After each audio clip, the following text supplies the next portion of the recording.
I would like the life update of one Jesse Granger from the Athletic Vegas, joining us now from the Meadow. How you doing, Jesse?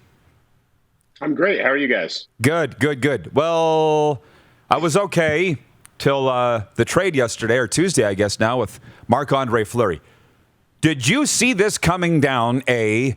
And B, what's been the reaction among the Golden Knights fan base? Yeah, I mean, I didn't see it coming the day it happened.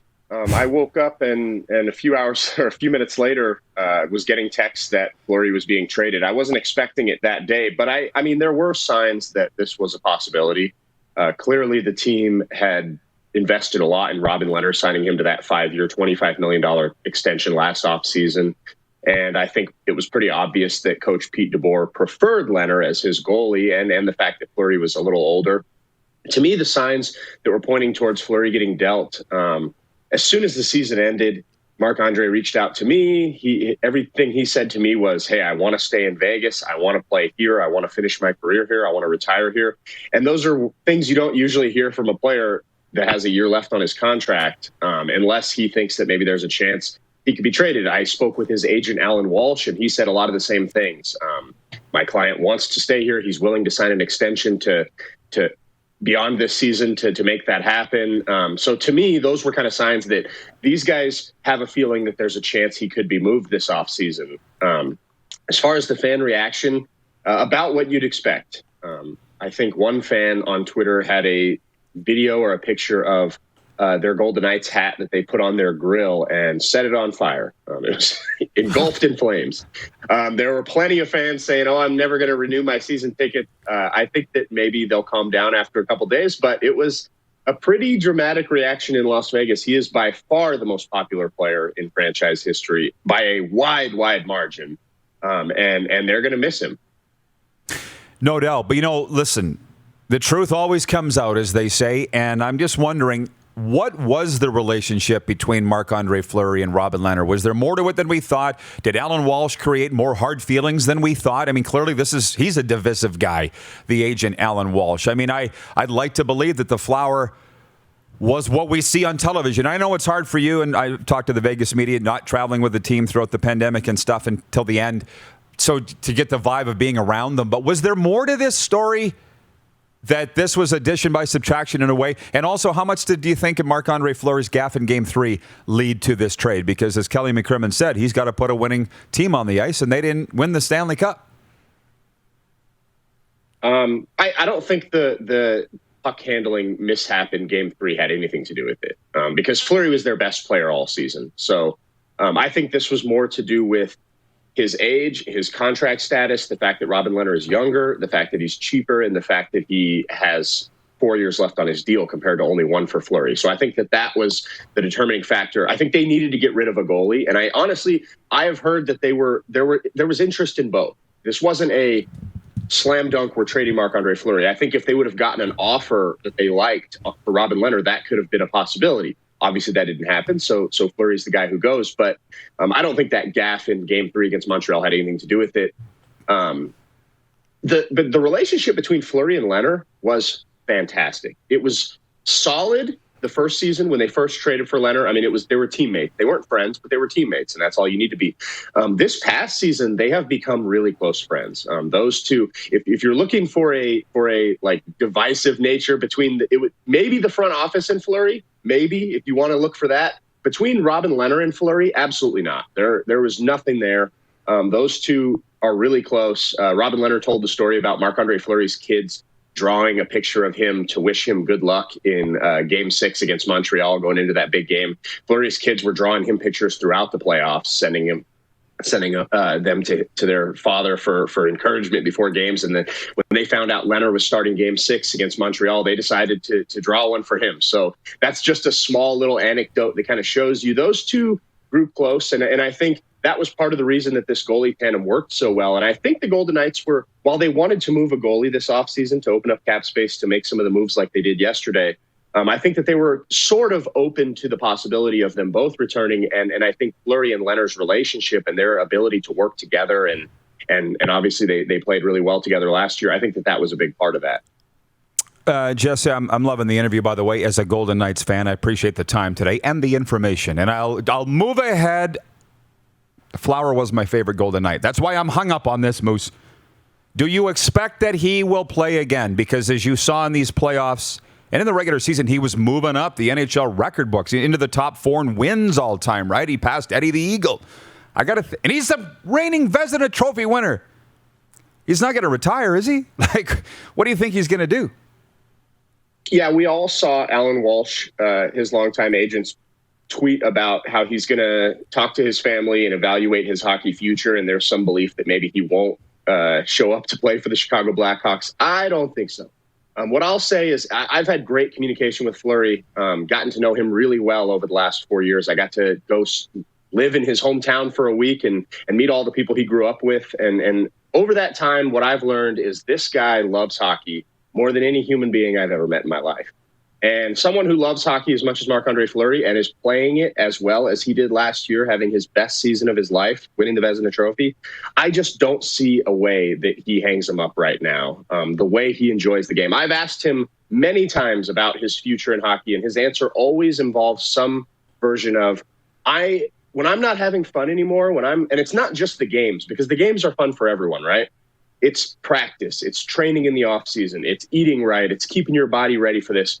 When he doesn't enjoy that stuff anymore, he'll retire. And I don't think he's reached that point. I think he's still enjoying the game very much. I think his hesitancy to leave Vegas, because he's been saying, I don't want to play anywhere but Vegas. I want to retire in Vegas. I may not play for whoever you trade me to, whatever. I think that's more his family.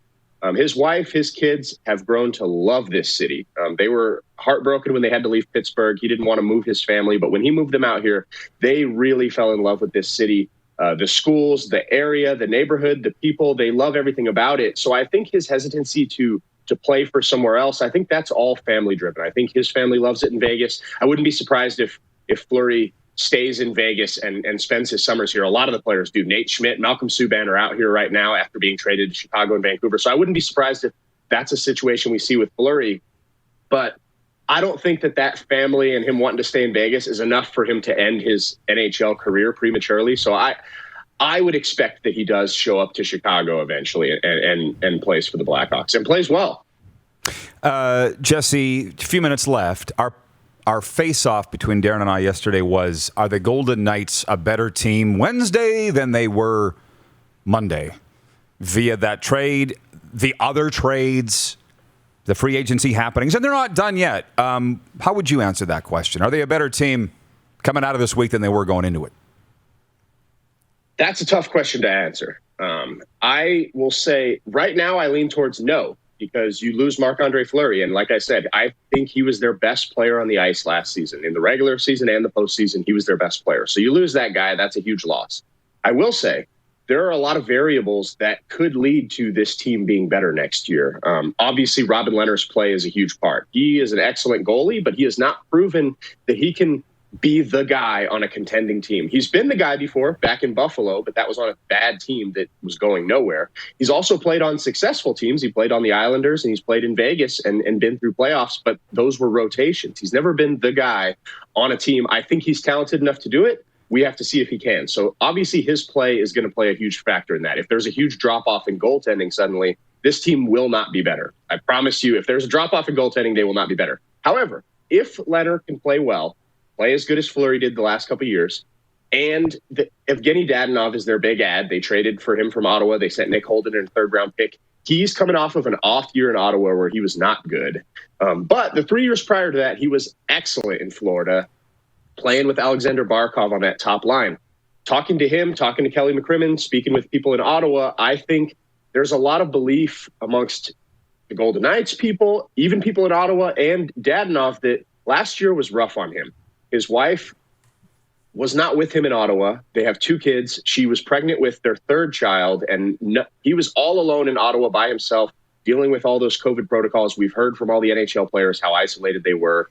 I think that was tough on him. I also think that he's a guy who's a finisher of plays. He's not necessarily a driver of offense, but he finishes the plays after guys like Barkov and Huberdeau make plays for him in Florida. And I think in Ottawa, they simply didn't have the guys to get him the puck in dangerous spots. So I think a combination of him being able to get a little bit back to normal life with his family being out here in Vegas and him playing with talented players. You know he's going to be put on a line with very talented offensive players in Vegas. I think if Barkov can give the Golden Knights that finishing touch that they were missing, because this team has dominated in possession, in scoring chances, in high danger chances, expected goals. They're always dominating in all those stats. They outshoot teams 2-1, and then they lose. And that's been happening for 2 or 3 years now. And I think they've been looking for a finisher. And I think that they believe Evgeny Dadonov is that finisher. If he comes to Vegas, he's suddenly that 20, 30 goal scorer that he was in Florida. He's finishing plays. He's putting the puck in the net. He helps their power play, which was historically bad in the playoffs. I think, and then another wild card is Nolan Patrick. They trade for Nolan Patrick. They make that swap with Cody Glass. Kelly McCrimmon managed Nolan Patrick in Brandon in his junior years. He believes in Nolan Patrick. If suddenly they can make Nolan Patrick look like that number 2 overall pick, and if Evgeny Dadonov works out, I think if things go the Golden Knights' way, this team can absolutely be better than last year. But that's a lot of ifs, and it's a lot of things that maybe won't happen. And like betting on Nolan Patrick to suddenly figure it out in the NHL isn't a sure thing. Dadonov, maybe that year in Ottawa isn't necessarily a down year and an outlier. Maybe that's just what's more to come. So I think right now I lean towards the Golden Knights are not better, but there's plenty of reason to believe that if things go right for them, this team could be a lot better next year. Just real quickly, Michael Wynn watching in Winnipeg says, dynamite guest, #VGK. Jenna Reagan in Southern California says, hi, good morning. Let's go, Buffalo.